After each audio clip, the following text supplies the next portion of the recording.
Only Jesus TV. ẹni tó bá lóun ṣe islam ma tó yà pa sáwọn mùsùlùmí wọn pa ni o lọ́ngbọ́n yẹn o ayò sí nínú islam pé mi ń ṣe islam mọ́ ìgbà tí wọn ò lo ṣẹ̀ríà náà lẹ́ẹ̀mọ́ gbọ́ àwọn oríṣiríṣi ẹnìkan ti gba islam ńgbọ́ ya ó filẹ̀ wọn ní kí ló dé ó ní bàbá òun ló ní kó o ṣe islam bàbá òun tún yọ sọ́n lójú oorun ó ní kó o filẹ̀ lábẹ́ òfin ti ṣẹ̀ríà wọn kì í fi tipátipá mú yàn di mùsùlùmí àbí èèyàn wò lẹ́rí tá a mú ní tipátipá la ikraha fi ddin a kì í jẹ ní pàṣẹsì àní mú wọn tipátipá pé àfi kò di mùsùlùmí àmọ́ tó bá ti di mùsùlùmí ayò sí pé o lè fi islam sílẹ̀ kájọ yé wa ìyàtọ̀ wà láàrin kó tó di mùsùlùmí àti lẹ́yìn ìgbà tí o bá di mùsùlùmí torí nínú òfin tí wọn náà ti gbà ní pé njọ́ tó o bá ti lóò ṣe islam ma wọn pa ọ́ gbogbo ẹni tí wọ́n di mùsùlùmí ẹ fi yé bẹ́ẹ̀ o nínú òfin tó gbà lónìí o ní pé o ní fẹ̀sìn sílẹ̀ nítorí pé njọ́ tó o bá ti fi sílẹ̀ ìdájọ́ rẹ̀ ni pé wọ́n pa ọ́. ẹ kí ó kírètì pọ́blẹ́mù sínú ìlú yẹn ìlú ìfọ̀kànbalẹ̀ ní Olubadan ìlú àwọn àfáàsì ní Olubadan ìlú àwọn ẹlẹ́sìn àwọn tẹ́ gbàgbọ́ yé tí kìí ṣe ẹ̀sìn jẹ̀bùjẹ̀bù lọ́dọ̀ láíláí ní Ìbàdàn tí ń jẹ́ lu mímọ́. a kà ní òsìkà pé olóòlù nìbàdàn pé eléégún wọn ló fẹ́ jáde kábíyèsí bàbá Olúbàdàn tó wáyé pé bá a ṣe gbọ́ nínú níùsì ní rédíò station tá a ti gbọ́ tó wáyé pé bẹ́ẹ̀ lórí abáṣiníkà tó ń wòye sí lẹ́gbẹ̀ẹ́ mi wípé olóòlù fẹ́ jáde lọ́jọ́ báyìí báyìí pé torí náà gbogbo obìnrin kí wọ́n má jáde o ní yíya 2026. ẹ kú dédé wòyí ẹ̀yin olólùfẹ́ Yinka TNT ẹ kú bójú ọjọ́ ṣe dáadáa ni mo bá yín. dáadáa lẹ bá wa ṣe dáadáa lẹ́yìn náà wà kó tó di pé a gbọ́ ohun tí àǹtí Yinka TNT sọ lórí ọ̀rọ̀ àwọn àǹfààní méjì wọ̀nyí nípa wọn ní eégún olóòlù tí yóò jáde nìbàdàn àkọ́kọ́ náà bóyá eégún olóòlù fẹ́ jáde ṣó dáa bẹ́ẹ̀ àbí kò dáa bẹ́ẹ̀ ìyẹn kọ́ lèmi bá wa torí àwọn oníṣẹ̀ṣe ayélabá ìṣẹ̀ṣe àti ẹ̀sìn kìrìsìtẹ́nì o àti ẹ̀sìn mùsùlùmí ṣùgbọ́n ohun tó máa bí àlàáfíà láwùjọ ìyẹn gangan lèmi bá wá lórí ọ̀rọ̀ ẹ̀sìn ìsìláàmù àwọn mùsùlùmí tí wọ́n ń sọ ọ̀rọ̀ kò bá kùngbé sí bàbá Olúbàdàn ọba ti ìlú Ìbàdàn nípa wípé wọ́n ní eégún olóòlù máa jáde ṣùgbọ́n obìnrin ò gbọ́dọ̀ jáde lákòókò yẹn kó fojú kan eégún olóòlù àǹtí Yinka TNT ti wá gbé ọ̀rọ̀ yẹn sí ọ̀rọ̀ táwọn mùsùlùmí sọ pé ẹni tó bá wọ inú ẹ̀sìn ìsìláàmù kò gbọ́dọ̀ jáde mọ́ tó bá lóun yóò jáde wọn ó pa á ni pé èwo ni làákàyè wà nínú ẹ̀ nínú méjèèjì nínú ọba Olúbàdàn tó fi àyè gba eégún olóòlù pé kó jáde nílùú Ìbàdàn kí wọ́n sì kìlọ̀ fáwọn obìnrin pé kí wọ́n má jáde ní gbogbo àkókò tí ó máa fi ṣe ọdún tiẹ̀ kí wọ́n má fojú kàn kí ó má bàa séwu fún wọn àti àwọn mùsùlùmí tó wọ́n sọ wípé bó bá ti wọnú ẹ̀sìn ìsìláàmù ẹ̀sìn mùsùlùmí ó gbọ́dọ̀ jáde mọ́ tó bá jáde wọ́n pa ọ́ ibẹ̀ yẹn gangan tọ́pìkì yẹn gan ló mú kí n mú fọ́nrán yìí wá pé èwo ló mú làákàyè ta ló ní ọpọlọ nínú wọn èyí náà ni àǹtí Yinka TNT sọ̀rọ̀ lé lórí tí gbogbo ẹ̀yin olólùfẹ́ ìkànnì Olùsọ TV lórí ìkànnì náà tẹ́ máa dá sí i pé èwo ló mú làákàyè lọ́wọ́ nínú wọn ṣé ẹ̀sìn tó jẹ́ pé tó bá wọnú ẹ̀ tó bá fẹ́ jáde ò láǹfààní àti jáde mọ́ wọn ó pa ọ́ ni àbí àwọn tó ń ṣọdún wọn ìṣẹ̀ṣe tá a bá láyé pé ó ti tó àkókò tó máa ṣọdún àkókò tó máa fi ṣọdún wọn yìí o ẹ fi àyè wọn sílẹ̀ fún wọn ẹ̀yin obìnrin ẹ ṣe kí ni ẹ yàgò ní gbogbo àkókò yẹn fún eégún tó fẹ́ jáde yìí o kó má bàa séwu fún yín èwo ló mú làákàyè lọ́wọ́ nínú wọn ìyẹn ni mo fẹ́ yẹ kádìjọ gbéyẹ̀wò ẹ já gbọ́ látẹnu àǹtí Yinka TNT ẹ bá mi share fídíò yìí ó yá lókè lọ́hùn. mo fẹ́ kí ẹ̀yin ará comment section àti gbogbo ẹ̀yin àgbáyé ẹ bá wa judge ọ̀rọ̀ yìí ọba àti àwọn àfáà méjì mo fẹ́ kẹ́ wo ẹni tí brain ẹ ti jàn ẹni tí brain ẹ wà old fashioned ẹni tí brain ẹ wà outdated ẹni tí brain ẹ wà archaic ẹni tí brain ẹ wà obsolete nínú àwọn mẹ́tẹ̀ẹ̀ta yìí.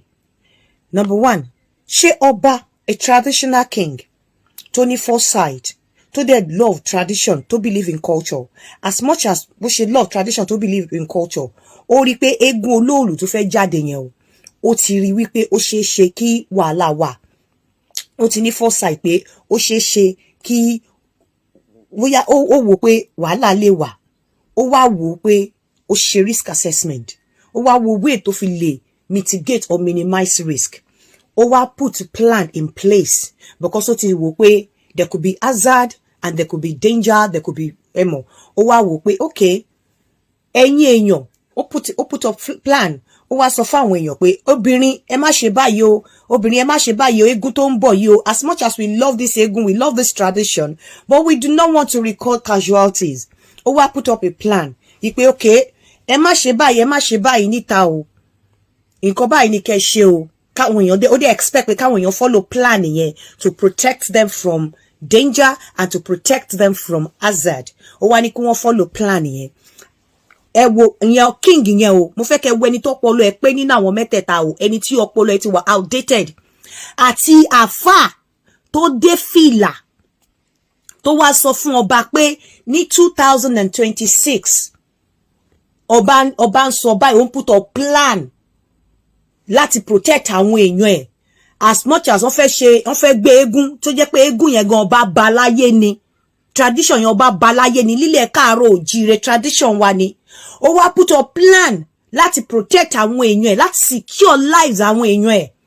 Àti ẹni tó ń sọ tó wá ń blame ọba wípé why tó ṣe bẹ́ẹ̀ ní 2026, why tó bá ṣe ń protect àwọn èèyàn, why tó bá ṣe ń mitigate risk, why tí ọba ṣe safety plan, tí ọba ṣe safety plan fáwọn èèyàn ẹ̀, why tí ọba ṣe wà safety and security conscious based on nǹkan tó fẹ́ jáde láti protect àwọn èèyàn ẹ̀.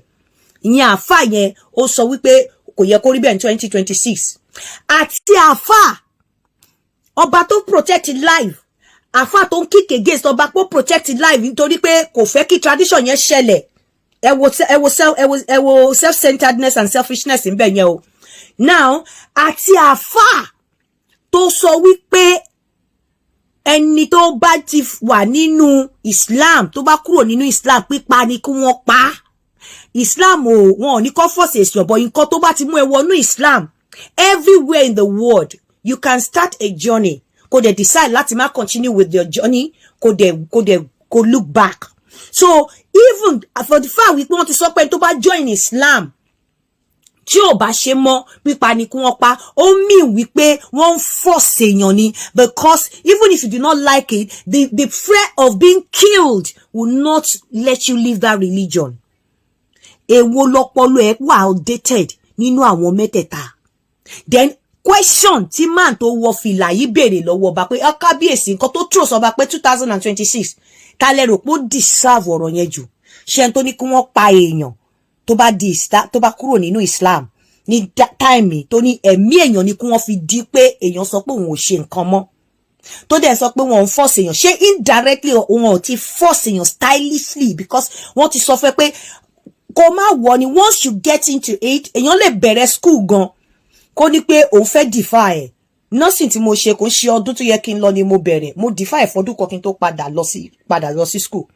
Èèyàn lè fẹ́ bímọ kó ṣe wedding kó wò pé òun fẹ́ dúró ọdún méjì kó n tó bímọ.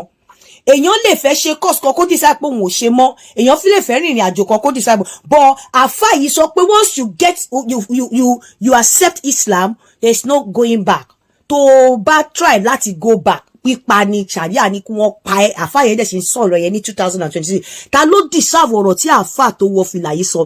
Ṣé kábíyèsí yẹn ló deserve ẹ̀ by saying pé kábíyèsí ní 2026? Àbí man tó ní kí wọ́n pa èèyàn? Is it kábíyèsí tó ń protect life àwọn èèyàn ẹ̀ from hazard, from danger, tó dẹ̀ fún wọn ní safety plan? Kábíyèsí tó wà security conscious, tó wà safety conscious. Kábíyèsí tó ti ṣe risk assessment ẹ̀, tó dẹ̀ ti wá ways of minimizing or even removing risk, tó dẹ̀ ti protect àwọn èèyàn, tó ti fún wọn ní protective plan, tó ti fún wọn ní protective factors, àti ẹni tó gbé fìlà tó ń sọ wípé kábíyèsí ṣe ń sọ̀rọ̀ bẹ́ẹ̀, ó ṣe ń protect àwọn èèyàn, tó dẹ̀ pé nothing can stop the Olóòlù from coming out, torí pé kábíyèsí gan bá nílẹ̀ ni. The only thing kábíyèsí tó lè ṣe òun náà ló ti ṣe láti secure life àwọn ọmọ ẹ̀, láti ṣe risk assessment ẹ̀, to make a plan, láti put plan in place to protect his people. Ó dẹ̀ ti ṣe. So àti máa yìí tó sọ wípé the same ẹ̀mí tí kábíyèsí ń guide jealously, tí the other person sọ pé just carelessly, nonchalantly, you have to take their lives as much as wọ́n bá ti sọ fún ẹ pé àwọn ò ṣe Islam mọ́, èwo lórí wọn pé nínú àwọn mẹ́tẹ̀ẹ̀ta. Ta ló deserve ọ̀rọ̀ tí màá tó dé fìlà yìí ń sọ? Ta ló deserve nínú kábíyèsí yẹn àtẹni tó ń sọ̀rọ̀ ṣẹ̀ríà? Ta ló yẹ kí wọ́n mú? Ta ni ò yẹ kó wà fit into the society ní this time and age? Pẹ̀lú ọ̀rọ̀ tó sọ. Ta ló yẹ kí wọ́n mú? Kí wọ́n restrain? Kó lọ jù síbì kan because ọ̀rọ̀ tó sọ yẹn ọ̀rọ̀ tẹ́ pé ó heavy ni. Ta ló yẹ kí wọ́n kó place on díẹ̀ ṣe surveillance náà máa ń pè kó máa ṣọ́? Ta ló yẹ kó place? Ta ló yẹ kí wọ́n prevent from other countries? Ta ló jẹ́ risk to people? Ta ló jẹ́ risk to the world with nǹkan tó sọ lẹ́nu nínú àwọn méjèèjì?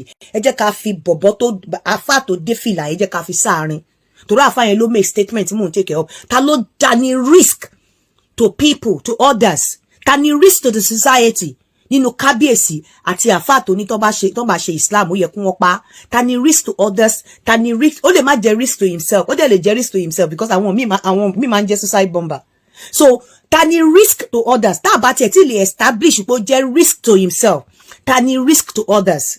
Ta ní risk to people? Ta ní risk to gbogbo èèyàn nínú kábíyèsí tó protect tó mọ̀ pé nǹkan yìí o dandan máa ṣe torí òun ba láyé ni, àṣà àti ìṣe wa ni, àṣà tó ti wà láyé kí Christianity àti Islam tó dé ni. Kábíyèsí kò dẹ̀ lè dórí kábíyèsí kó bàjẹ́.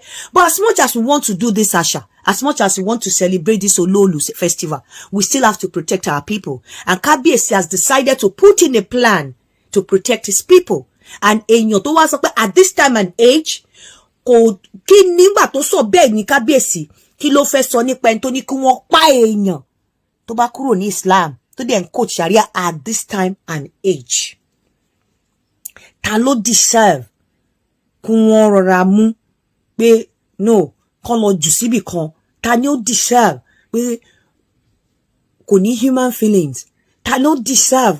Ta lèyàn lè access wípé kò ní human feelings? Ta lèyàn lè access wípé risk ni? Ta lèyàn lè access wípé wọ́n láti send the picture káàkiri gbogbo embassies pé no, this person is not worthy láti wọnú ọ̀dọ̀ yín because ó lè lọ kọ́ àwọn ọmọ yín ní nǹkan tí ò dáa, ó lè lọ sọ àwọn ọmọ yín di terrorist?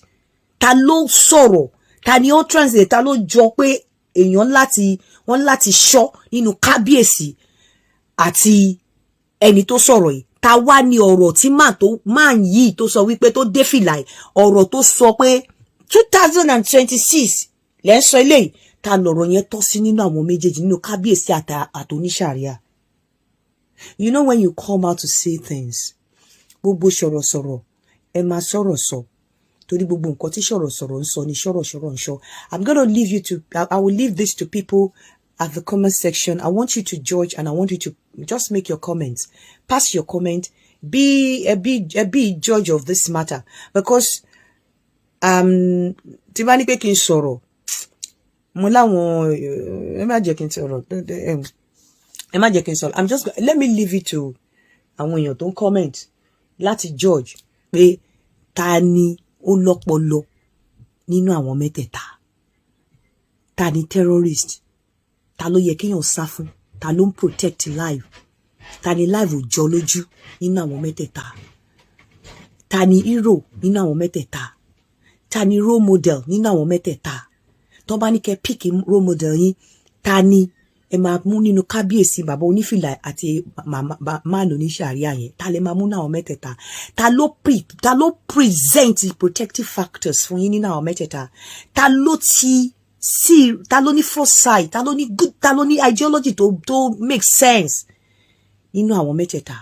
Comment section. tó ẹ gbọ́ ẹ ó dọ́wọ́ yín o, gbogbo ẹ̀yin tí àdìjọ wo fídíò ìpátá ẹ máa dá sí ní comment section.